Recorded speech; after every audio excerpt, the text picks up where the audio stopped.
PowerPoint, global streaming, something always happens. I just hope we can get it back online.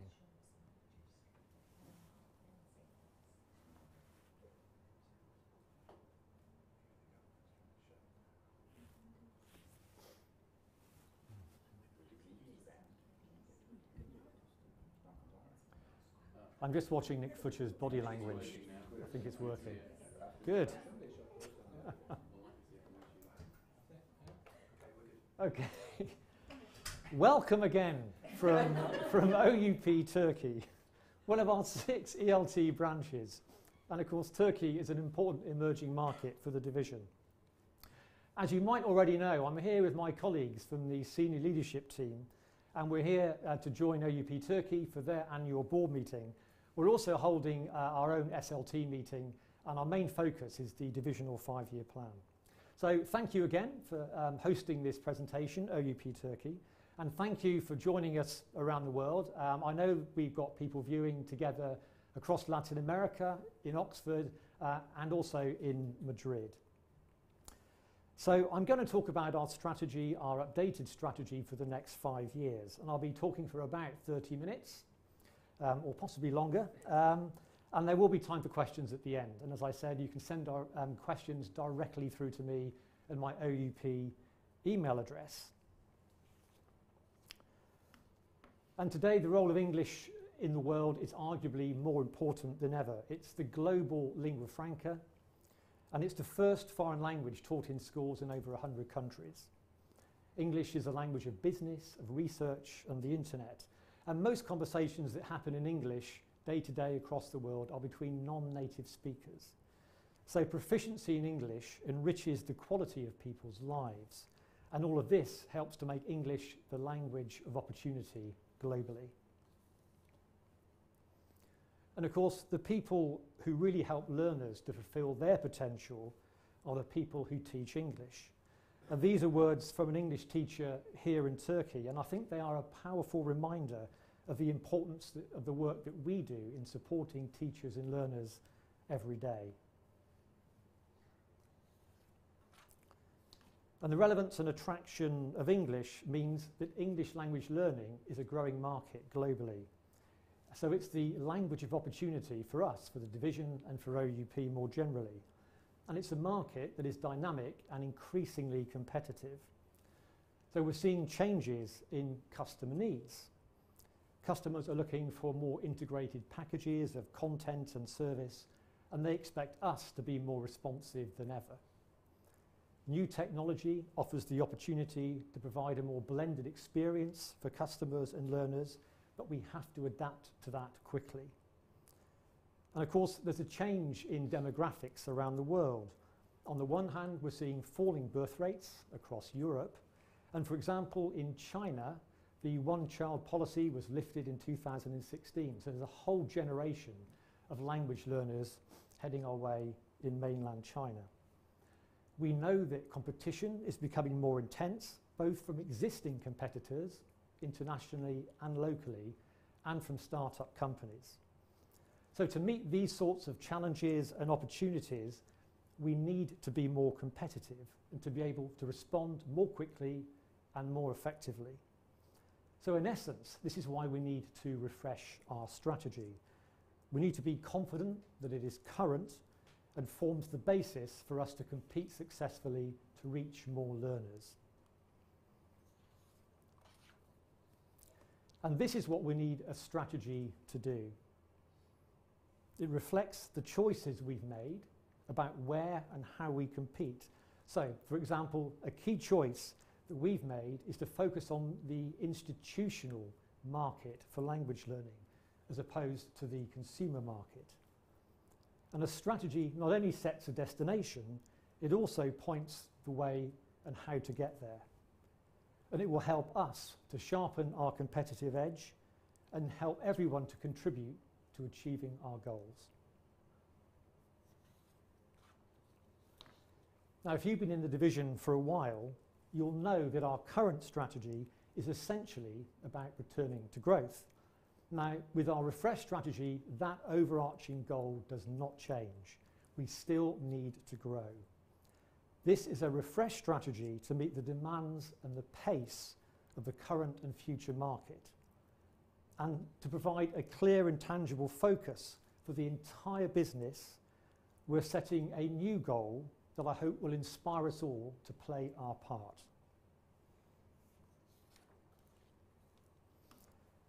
So here is the most important point I'm going to make today.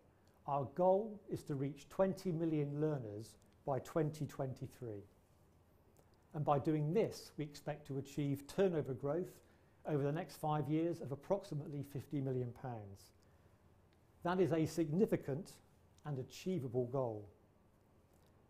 To put it in context, at the end of last year, we had reached 17.9 million learners. So we need to reach an additional 2.1 million. And everything else I'm going to talk about in this session speaks to how we go about reaching this target. To help us achieve our goal of reaching 20 million learners, we have 3 strategic objectives, each of which is clear and measurable. The first is customer reach, and this is about developing deeper, longer-term relationships with customers, and we will do this by making it easier for them to deal with us and providing outstanding service. This will help us to win market share, particularly from our closest competitors. And some examples of the activities that we will undertake to achieve this objective would include strengthening our key account capabilities and supporting our sales teams to be the best in the industry. And we will track our progress to this objective by measuring our market share progress every year. The second objective is product vision, and this describes being clearer about what we do every day to deliver a unique blend of products and services to support the teaching and learning of English. And some examples of this include creating a new line of business in assessment, providing the best professional development service, and the creation of the Oxford Language Learning Framework to quality assure all of our materials. And you'll be hearing more about that framework in the coming weeks and months. And here we will measure our success by the number of products and services each year that are based on that framework. And these first 2 objectives are demonstrably customer facing. The third considers how we run our business day to day, operational efficiency. And this means a focus on continuous improvement to help free up resources that we can invest in customer reach and publishing activity. And I think this is a priority that we can clearly all support, whatever our role, by questioning how we do things day to day and seeking ways to do things better. So examples of activity in this area would include reducing stock levels across our warehouse locations around the world, and taking a more proactive approach to how we transition from one edition to another to make sure we don't have too many editions in a market at the same time. And our key measure of success here will be that our costs do not grow any faster than our turnover. So those are our 3 strategic objectives. And in support of those objectives, we have 3 enablers which deal with how we go about achieving those objectives. And the first of those is brand. We have a unique and powerful brand that I know we can do more with. So we're going to foster a stronger ELT brand identity and a stronger connection with our community of teachers around the world, building on our demonstrable strengths, but applying them more consistently. Now, we undertook some really interesting research recently into what our customers think of our brand, and also what people who don't use our materials think of our brand. And it's clear that we've got a great opportunity to make one of our most potent competitive assets even more powerful. So we will ensure we make progress here by seeking to improve the perception of our brand amongst our own users, but equally importantly amongst non-OUP users. So we make our materials more attractive to people who are using the competition's resources. The second enabler is people and culture. And you've heard me say on many occasions that how we work is as important as what we achieve through our work. So the enabler of people and culture is about supporting you to succeed in your role, in your job today, but also to help develop a successful career longer term in OUP. It's also about developing a more commercially aware culture across the division, and that in turn will support better decision making, and that will help make us more responsive and more competitive. And a key measure of success here will be improving our employee survey scores for retention and career progression. And the third enabler is technology and data. And we know that our industry is going through a fundamental digital transformation. So a focus on technology and data needs to ensure that we deploy effective technology that puts the experience of our users front and center of the business. And as more of our offer becomes digital, we will gather more data and more insight into how our customers really use our materials, and we'll get to know more about their behaviours. And this is exciting because we'll get a perspective on those customers that we've never had before.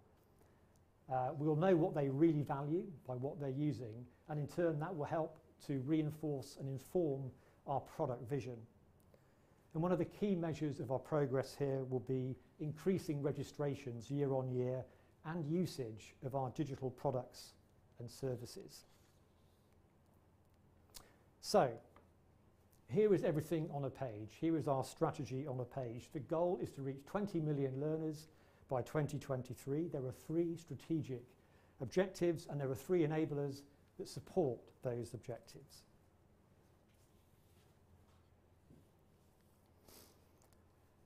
So let's imagine it is 5 years from now and we've achieved what this strategy demands of us. What might the future look like? Well, picture the principal of a chain of schools in Bogota.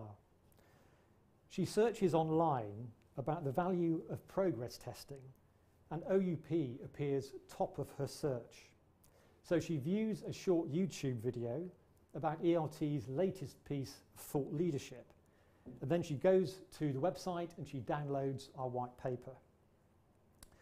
Now, using her email and IP address, we can evaluate her potential as a customer and automatically set up a meeting with our local key accounts lead. And they collaborate with the principal and her senior team. They understand their needs and develop a bespoke program of resources, content, professional development, assessment, and digital services for their young learners' curriculum. 75% of the material is delivered online, and it all includes content that is supported by the Oxford Language Learning Framework. Having been a user of Cengage materials, the principal and her team decide to switch to OUP. And we work with the school to formalise a subscription agreement over 3 years, and we work with the principal to promote the benefits of this collaboration to parents. And because we are assessing students throughout the year, we're gathering data and insight so we can adapt our content in our service over the course of those 3 years to make sure we really are meeting their needs and helping them to achieve better results. So of course, all of that is a hypothetical scenario, but I hope you agree it demonstrates how we can make all aspects of our strategy come together to provide a much stronger customer proposition and also leave customers more satisfied with Oxford and develop longer term relationships.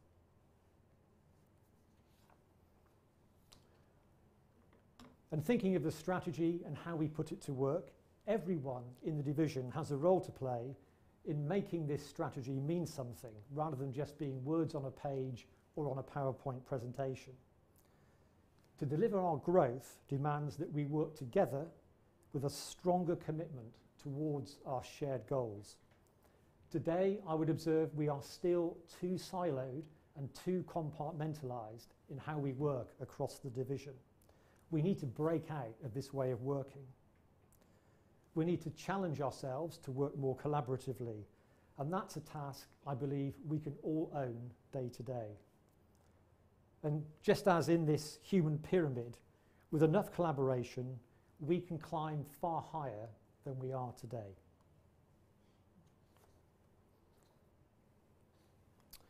Now, earlier in the year, we ran a survey to see how you felt about communication in the ELT division, what works, what doesn't work, what we can improve.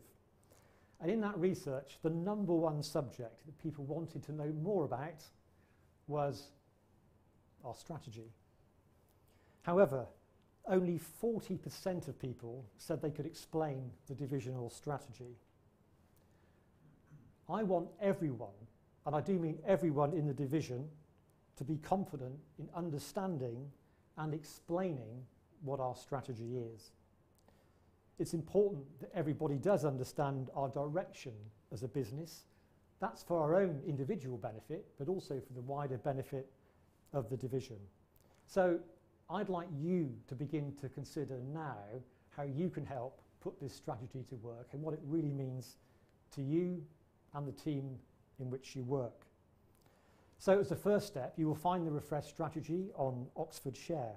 So please take some time to look at it, read it, and think about it and what it means for you.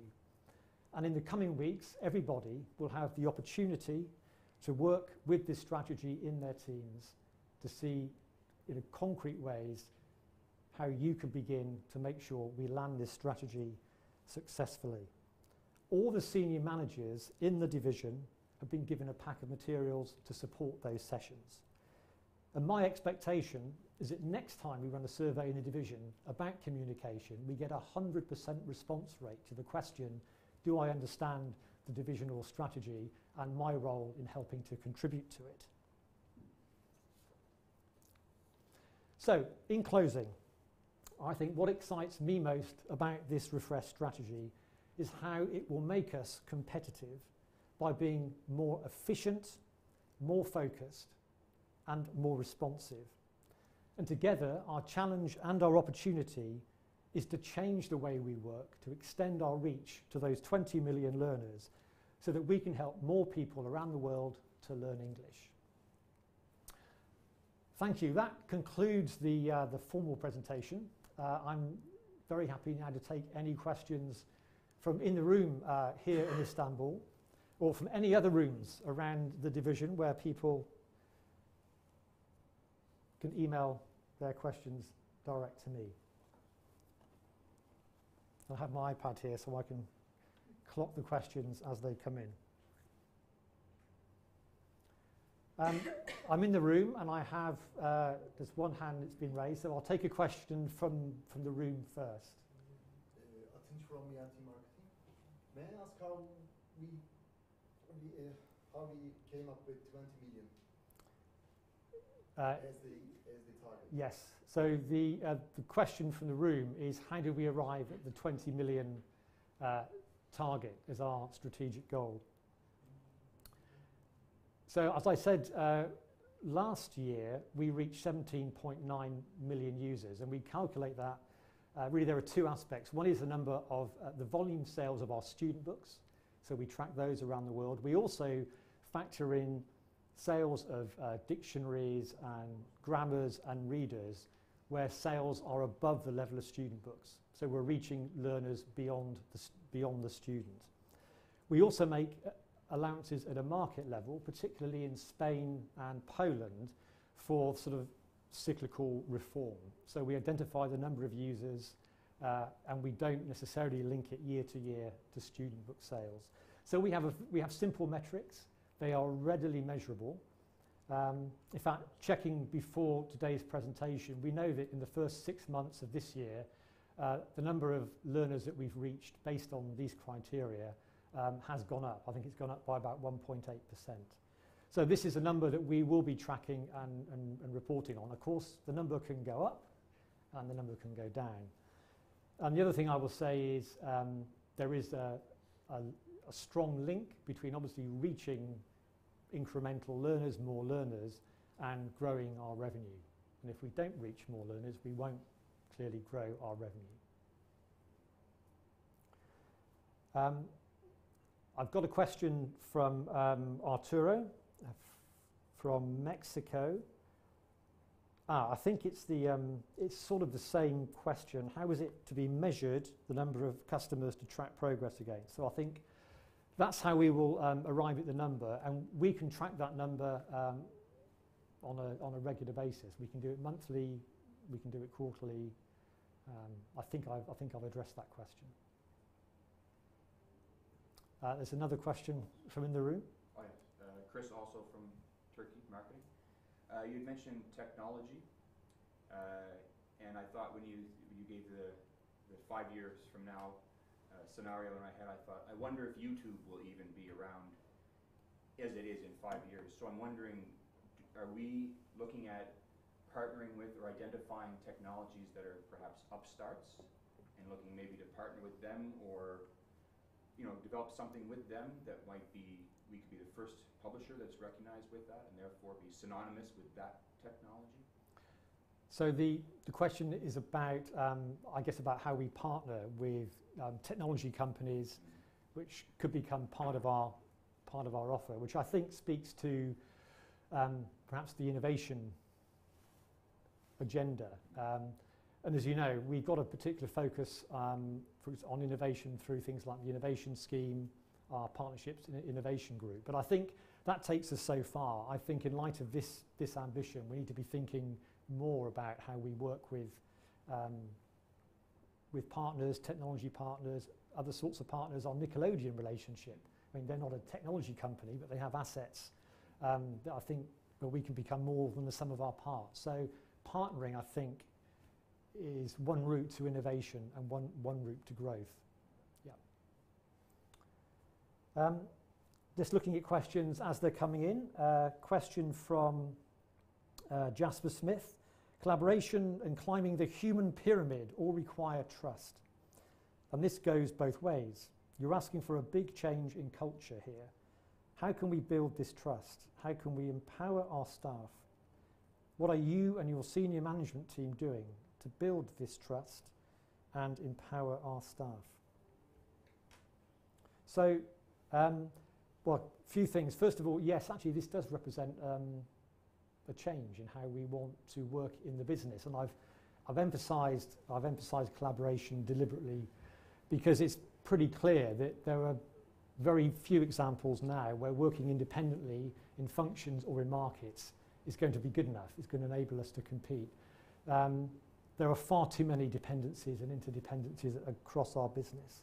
So in order to build trust, first of all, I think we need to be clear what we're trying to achieve as a business. So I think setting out our direction clearly helps, setting out plans to how to get there.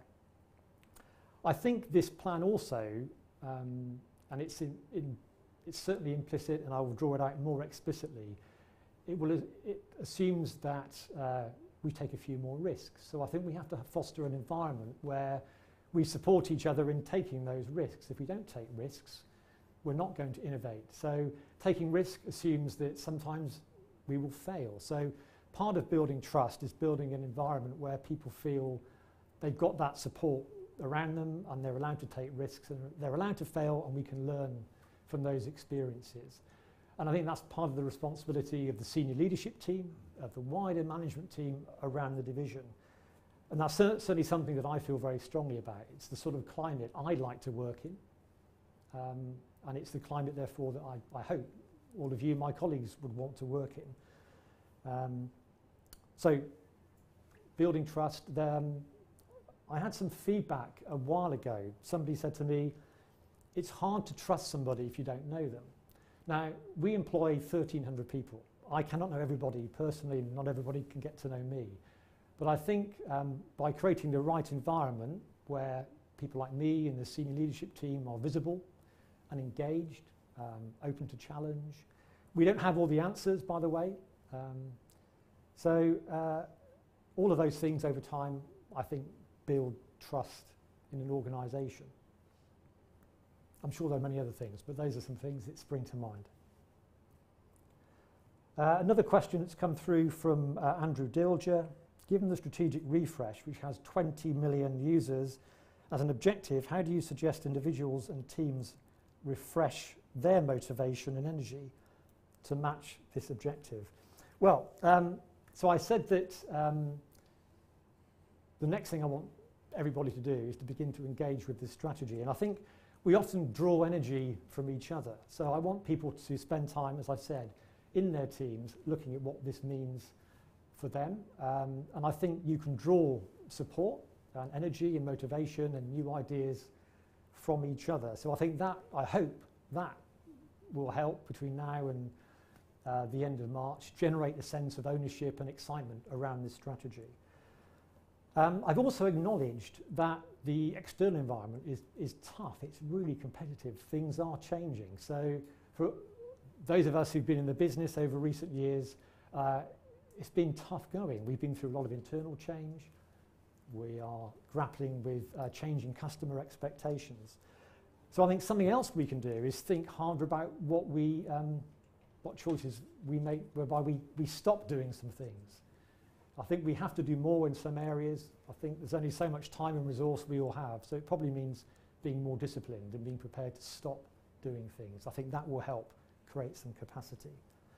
And again, I don't have all the answers if you've got ideas, but I'd acknowledge the point you make, Andrew, that for this to work, we've got to generate a sense of excitement and meaning around this strategy. And I hope you agree that having that goal focused on our learners and customers is something that is more readily consumable, if you like, and understandable than the previous iteration of our strategy. I've got a question from Sebastian, again from Mexico.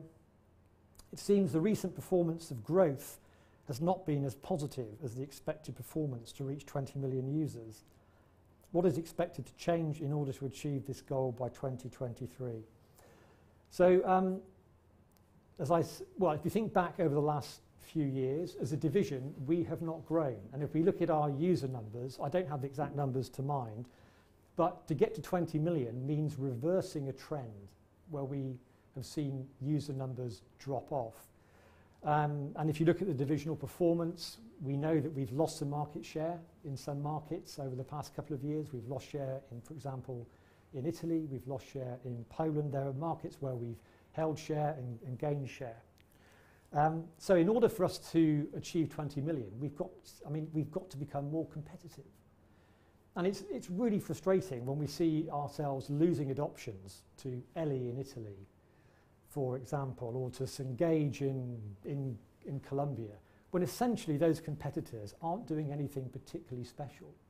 So we've got to become more competitive. And I think the most immediate thing we can do to reverse that trend, and I mentioned this in a recent Yammer post, is to focus more on delivery, to make a better job of delivering our current plan. One of the reasons we lost market share in Poland last year was because we didn't deliver our publishing plan on time. There were other factors. Simple things, looking at our market windows, every function working to make sure we achieve those windows. Because if we don't, all that time and effort in developing those new courses, it just doesn't have the impact that it could have if everything arrives on time in an impactful way. So there's no rocket science there. It's about better delivery of our plans. And that's where collaboration comes in, because we cannot achieve that if we're working in our silos. I was in Hong Kong a few weeks ago, and we were looking at the launch of the new kindergarten course, Dora the Explorer. We were looking at launching Wide Angle. And what became clear to the people in the room was that we hadn't really, in our preparation for those launches, optimized everything. So there's some basic things we can put in place that I know will make those launches more successful. So that's a long answer to a short question, but the best thing we can do is to deliver on our plans in a more effective way. That alone will improve our performance. I hope you can tell that's something I feel particularly strongly about, because I really think it's a missed opportunity that we shouldn't be letting go. We have a question from the room, then I've got some more questions coming through on email. Thanks, Peter. This is Arkan from OEP Turkey. We have two important targets for our 5-year strategy, which is 20 million users and 50 million in turnover. So hitting both targets is the ideal goal that we're all going to be working for sure. But if you were to, one is market share and the other is turnover growth. So if you were to compromise from one of them, which one do you think would be more superior? You know, gaining market share or hitting the turnover growth? So the question is, if I had to make a choice between going for turnover growth or market share gain, what would I go for? I'd go for turnover growth. Next question. We have a question. No, seriously, I would go for turnover growth because that's the engine for getting momentum in the business. You can gain market share. It doesn't guarantee your turnover will go up. If you're getting turnover growth, you're probably also gaining market share. Actually, Jordanka has sent in a question. For us to collaborate more effectively across the functions, brackets, and divisions, yep, good point, I think we need to understand what underpins the objectives. So, for example, what are the aspects that will strengthen our key account offer? The why is clear. I guess it's important to understand the how and the what. What plans are already in place to communicate the building blocks and facilitate collaboration further? Just to take the last part of the question, I've said the information's on share. We've got materials ready to facilitate those discussions in teams about how we put this strategy to work. So I think we're in a good place there. In terms of the key account offer, I think we all know what the sort of components of a good key account offer are. You need great materials. You typically need professional development. Increasingly, you need assessment. You need to be able to work with schools to understand their agendas and also demonstrate outcomes. Last year, we talked about the business we secured in Britannico in Peru. I was in Chile recently with Duoc, one of our longest-standing key account companies, key account partners. So, first of all, it's bringing those aspects together in a way that meet the needs of the customer. But it's more than that, actually. It's about then actively working in an ongoing relationship. So it's about having longer-term relationships, preferably supported by a contract, so each party can sort of iterate the offer. I think we need to divert more resource to key accounts, actually, because there are lots of opportunities, and I think that will involve some change in how we support the activity. So we need support to land those key account opportunities, but then we also need to support them on an ongoing basis, and they're two quite different agendas. And that impacts sales and marketing. It also has profound implications, I think, for our product vision, for our professional development offer. Questions are coming in. I'm going to try and cover them all. Daniel Wells has sent in 3 questions and says, pick your favourite.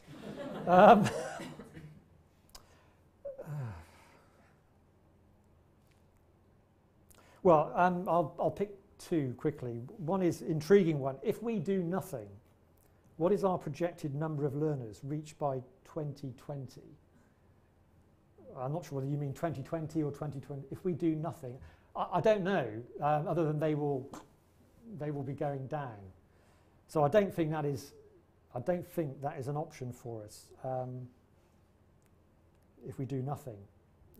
So if we do nothing, if we're not competitive, actually I would go further than that. I say if we simply carry on in our current mode, we definitely won't get to our goal, and we won't be competitive, and we'll lose market share, and our business will decline. What are our competitors doing that is a threat to us and our strategy? I think I'd highlight two things.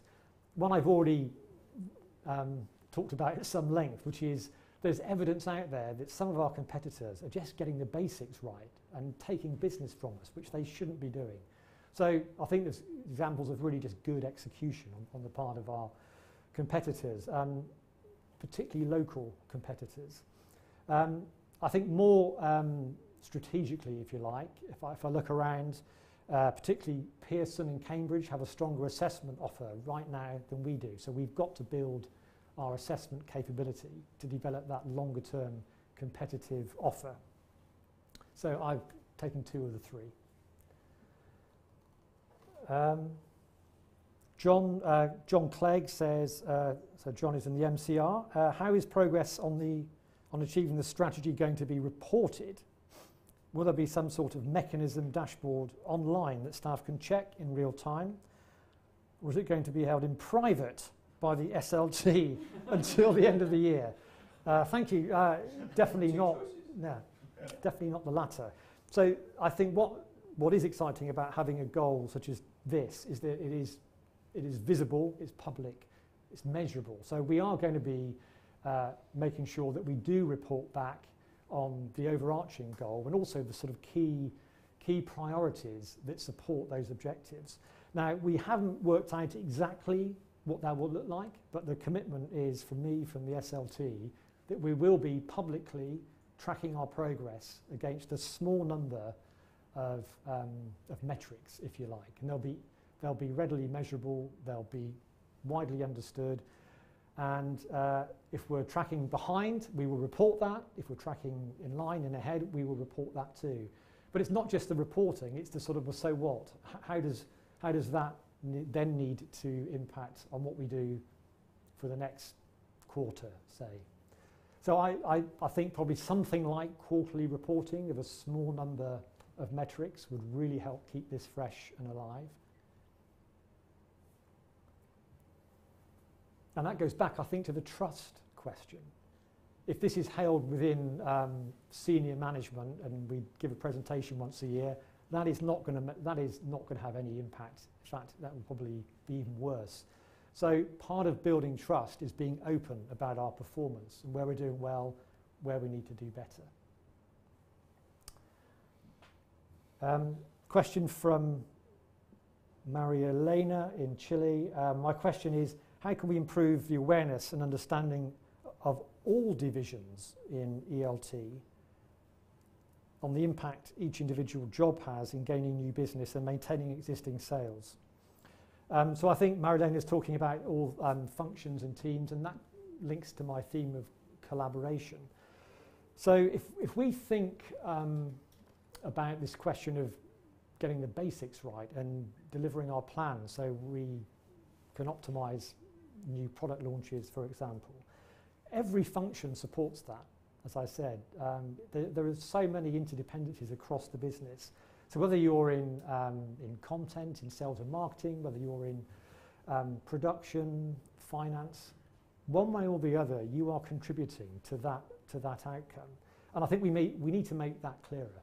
And I hope that the work that you'll be doing in your teams over the next few weeks will help bring that to life. So that's a really important point. And again, I think if we get that right, that will help to build shared understanding and ultimately trust.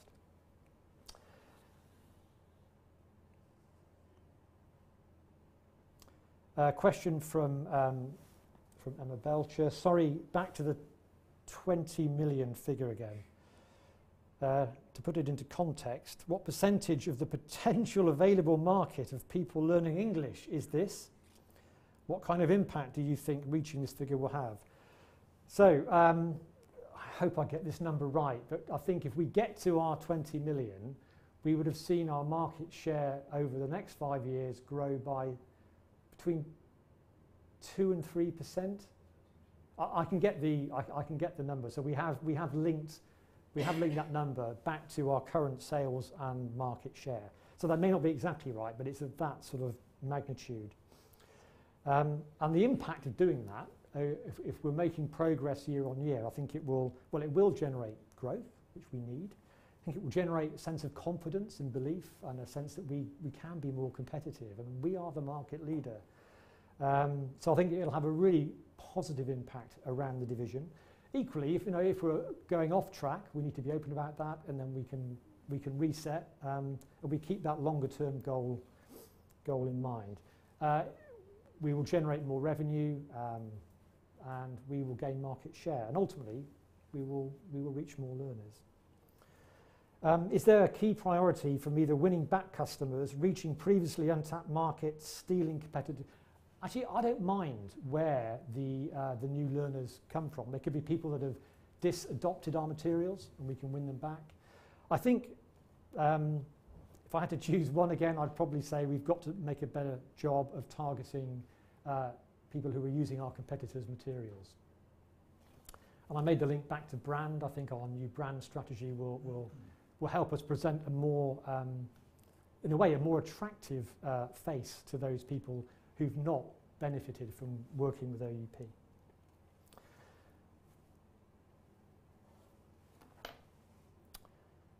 Question from Francis Woodward. You mentioned choosing not to do things. Historically, we have not been good at this, and I would agree with that. We do find it, and I do as well, it's quite difficult to stop doing something. How are we going to do things differently in this area and really make sure we focus? Well, first thing is, I said earlier that we've made one significant choice around the strategy, which is to focus on the institutional market for language learning. So that gives us a sort of overarching focus. I would sort of put a question back out to the division. I mean, people will have a sight of things that you think we should stop doing for any number of reasons. Small things, big things. So I would really be interested in ideas of things we can stop doing. And we're constantly looking at markets and sectors. And, you know, if we're not competitive in an area and we cannot see a way of becoming competitive, then we shouldn't be investing in that area. And we can point to some examples in the past where we've made those commercial decisions. And I suspect there will be some more we need to make. But I don't have sight of all of them, nor do the SLT. But we're going to have to make some of those choices to free up resources to focus on the bigger opportunities. Question from Mark Guzet. In terms of supporting key account activity, do we have plans to create an editorial response team?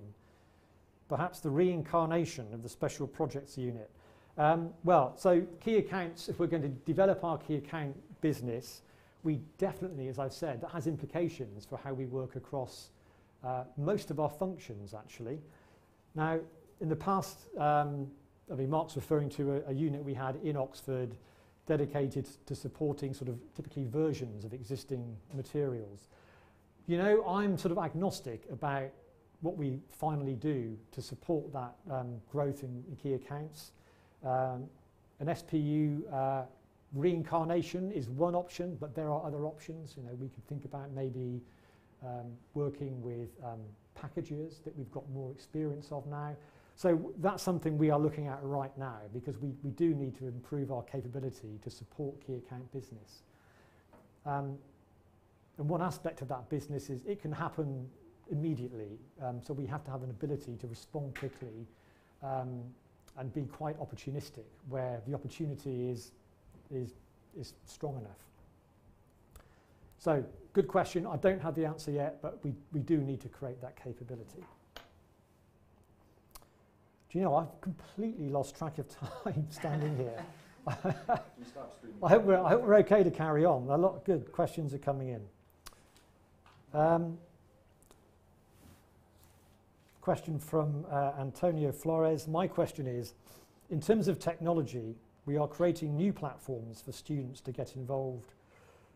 Are we creating new platforms for students to get involved more in reading schemes that are attractive to schools as well as learners? Given the fact we have such good reading schemes, it will be awesome to overcome our closest competitors. Yeah, I'll refer back to the meeting in Hong Kong recently, and it's clear, I mean, across Asia and other markets, there's a big appetite for more readers' materials. So yes, we definitely want to extend our offer in that area. The new Kindergarten Dora program is a course. It's also a new series of readers. You may also know that there's been a cross-divisional collaboration between Asia Education and Oxford Education developing the Oxford Reading Buddy. So that there's a platform there that we might be able to take advantage of, and we're continually developing our Oxford Learners bookshelf offer to create new features. So I think readers is definitely a good opportunity for us. And of course, it's also a good way of reaching new learners. Nick Futcher has sent me a note just to sort of remind me around the question of what we want to stop doing. Part of the exercise that I've referred to, so when you get together in your teams and you look at some of the implications of what we want to do, explicitly in there is an opportunity for you to think about what we can stop doing. So I should have remembered that. Thank you, Nick. Question from Harry Cunningham. Just thinking about a numerical target for learners, how will we ensure a balance between focusing on the division on growing and achieving this target and catering for smaller groups of learners, such as special education needs? Are we at risk of trying to service the majority for quick wins while missing the chance to support learners that we have a responsibility to serve as a leading educator? So, yeah, thank you, Harry. I mean, I personally, I see what you're saying. I hadn't really ever thought about it in those terms, and I don't see any conflict there. We've never been a business, and we never will be, that is just chasing quick wins. Yes, deals do pop up that are opportunistic and make sense, but essentially what we're looking for is sustainable growth. So it's not 20 million learners at any cost, and cost can be financial or other opportunity cost. We've still got to have the discipline, the commercial awareness to make good decisions. And I've sort of taken for granted, and I perhaps shouldn't, that all of this is in the context of our purpose as a business, which supports the OUP mission. So we have a role as an educator. So we're definitely not going to be we're not going to be losing sight of the broader needs of learners around the world.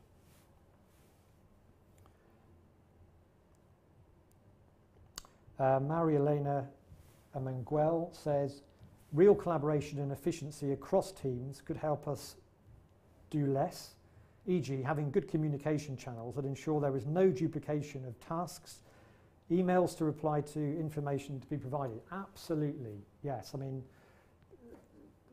I'm sure we've all got examples of us tripping over each other, of too much communication, it's not being coordinated.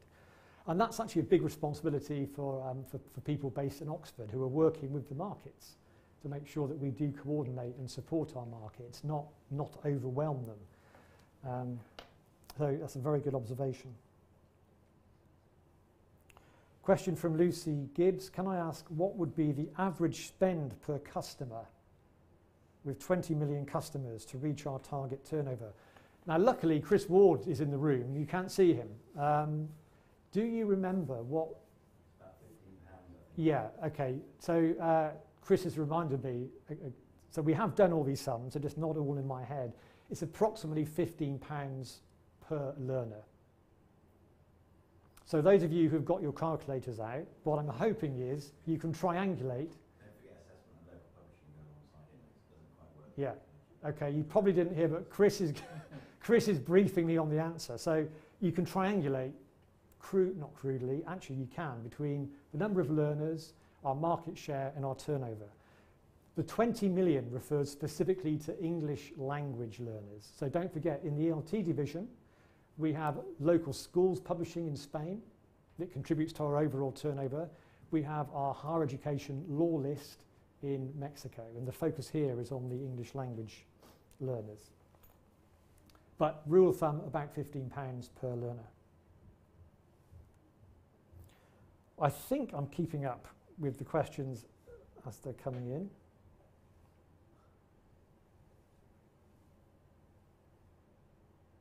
There's a question, actually, one I don't think I picked up from Sharon Young. I think that's in the US, instructors have commented that the experience for our instructors and students is very diverse in terms of technology.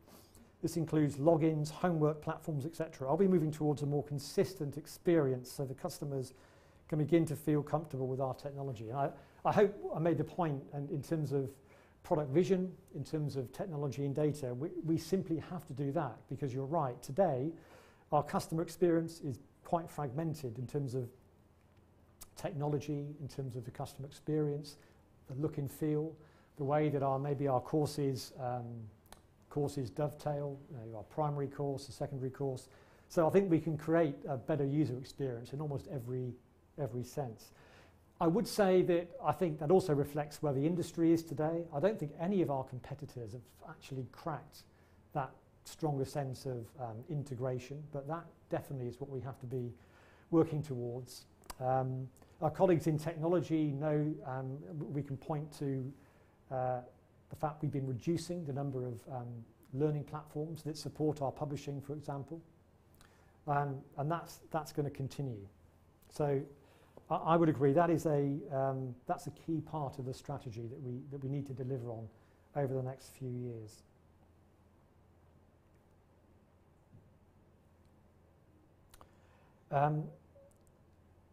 A question from Katie Spencer. Oh, it's a follow-up saying, not sure if this came through. It probably did. I probably missed it. How can we upskill ELT staff and encourage them to adopt a culture of continuous improvement? Well, in terms of continuous improvement, as I said, I think everybody can look around, experience, looking at what they do day to day and spot opportunities to improve things, big and small. And I think that's an immediate opportunity that we should be making the most of. In terms of upskilling, well, maybe if we have a greater shared awareness of how different departments and functions work together, that will help us. It's not so much upskilling, but it's raising levels of visibility and awareness. So therefore, we have less duplication, or we're not tripping over ourselves, or we're not working in this sort of siloed way that I described. So I don't envisage people going on courses for continuous improvement. I think we need to create an environment where people feel comfortable challenging the way we do things, the status quo, and seeking improvement with the right motivation. Another email from John Clegg, similar to Harry's question: how do we incorporate and factor in the learners that we reach which don't give us any turnover growth? So for example, the users of Essential English, which is free as part of the Facebook Basics program, or learners at schools where we have donated books. Well, we can certainly keep track of learners who are using our materials for free, but that isn't going to contribute directly to the 50 million. So yes, we can see those learners, but when it comes to tracking our path towards the 20 million, the focus there is going to be on student book sales, dictionaries, references and grammar, as I said. So we can track both, but one clearly won't contribute to the financial aspect of the goal.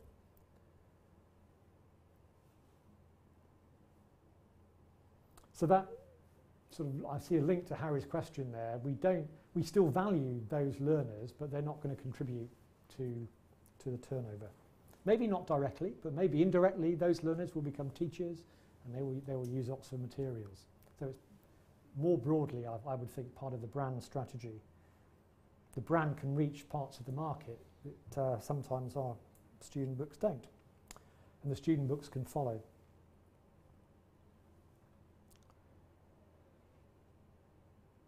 Right. My iPad says 17:58 local time, so that's almost exactly an hour.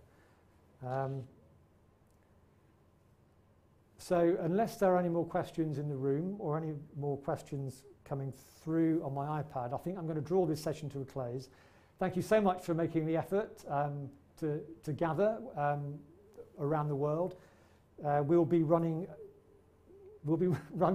another session here in Istanbul tomorrow morning. As I was speaking, of course, more questions came in. So I'll tell you what, we'll take a couple more questions and then we will close.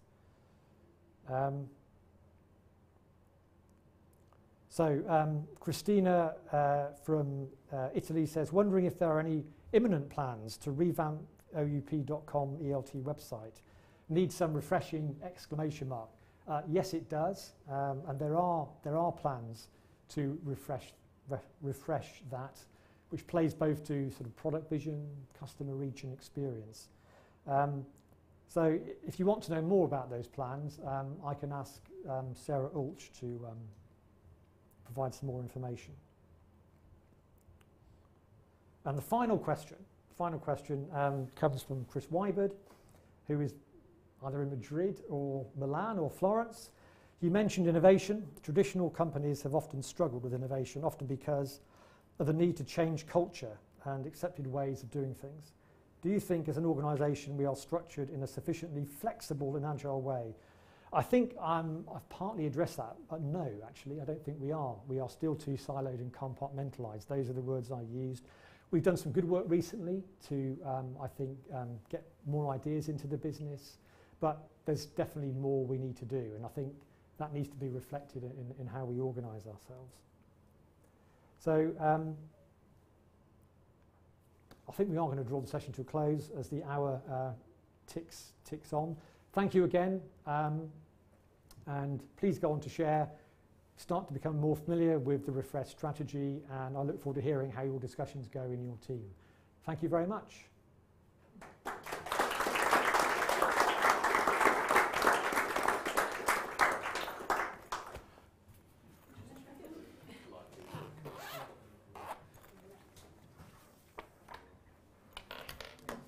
Thank you.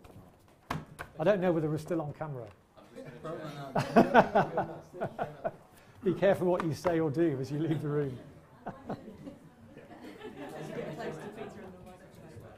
you planning to do the same thing tomorrow? Tomorrow morning, yeah. So you don't.